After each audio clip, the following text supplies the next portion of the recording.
জয় গুরু। শ্রী শ্রী ঠাকুর অনুকূলচন্দ্রের সত্যানুসরণ গ্রন্থ থেকে পাঠ।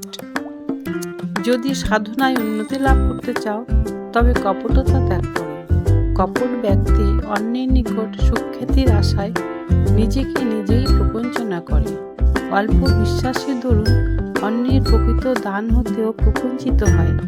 তুমি লাখ গল্প করো, কিন্তু প্রকৃত উন্নতি না হলে তুমি প্রকৃত আনন্দ কখনোই লাভ করতে পারবে না।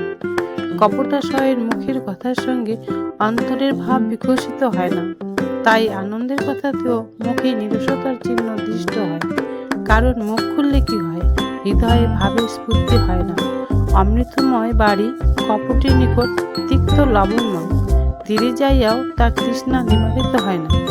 সরল ব্যক্তি ঊর্ধ্ব দৃষ্টিসম্পন্ন চাতকের মতন, কপটি নিম্ন দৃষ্টিসম্পন্ন শকুনের মতো।